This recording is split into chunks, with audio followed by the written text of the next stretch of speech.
大家好啊！我今日想分享個湯水叫做花生木瓜雞腳湯。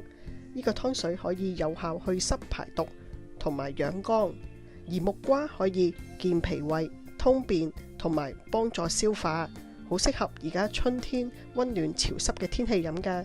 同大家介紹下材料先啦。材料有花生100克、眉豆100克、紅棗8粒、陳皮2片、黃色熟木瓜4個，如果大嘅就買2個就得㗎喇。粟米2條，仲有新鮮雞腳8隻，同埋瘦肉半斤。首先我哋處理咗啲花生先，我哋用清水沖一沖洗啲花生，再用水浸佢2個鐘。而眉豆只需要用清水沖一沖洗，再用水浸1個鐘就得㗎喇。因為眉豆本身比較快腍，所以唔需要浸咁耐㗎。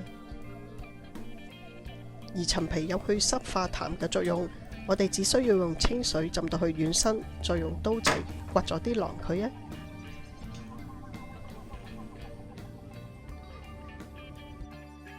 紅棗有補血美顏嘅作用，我哋煲之前要去咗核佢喎，咁煲出嚟啲湯就好好飲，又唔會燥熱㗎喇。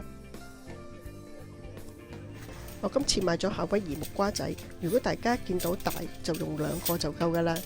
提提大家喎，去皮之前我哋最好就要戴返對手套，因為好容易會引致皮膚敏感、手痕㗎喇。哇！一路去皮，一路聞到好香嘅木瓜味。如果唔係用嚟煲湯，我就即刻食咗㗎喇。去完皮之後，我哋就要去埋核，只要用個匙羹仔輕輕刮咗啲核佢就得㗎喇。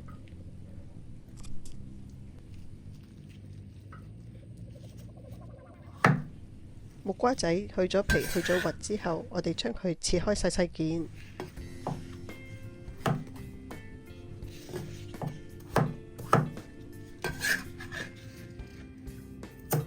而雞腳我哋將佢洗乾淨之後，可以用刀仔或者用鉸剪剪走嗰啲甲佢啊。但係小心唔好剪到啲肉喎，如果唔係煲出嚟啲湯就會好肥啊，好多油。輕輕同佢收一收甲。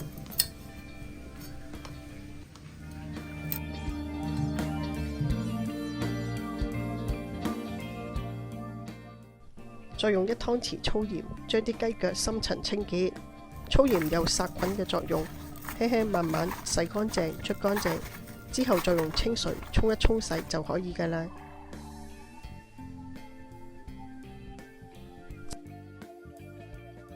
瘦肉用清水洗乾淨之後，再用刀切開細細件呢。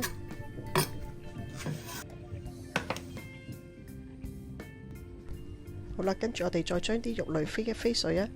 凍水落鑊，再加啲紹興酒，慢慢等佢煲滾咗。滾咗之後，再煮佢5分鐘，之後拿返起身，再慢慢用清水沖一沖洗，可以擺埋一邊，陣間我嚟煲湯。粟米洗乾淨之後，我哋將佢斬開細細件。有啲人中意成條抌落去煲，亦都得，但係斬開細細件就方便出味，同埋食都容易啲。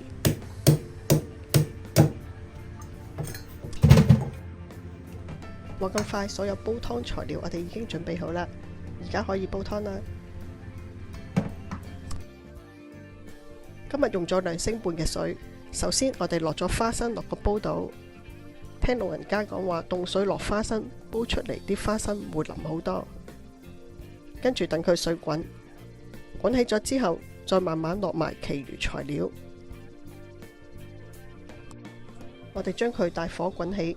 滾起咗之後，再轉中細火煲佢2個鐘呢。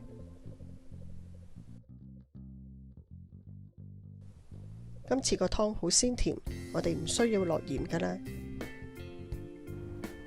花生木瓜雞腳湯話咁快就完成啦。如果大家喜歡我嘅影片，歡迎分享、讚好同埋訂閱我嘅免費頻道。咁我嚟緊下次一有新嘅影片，可以立即通知大家。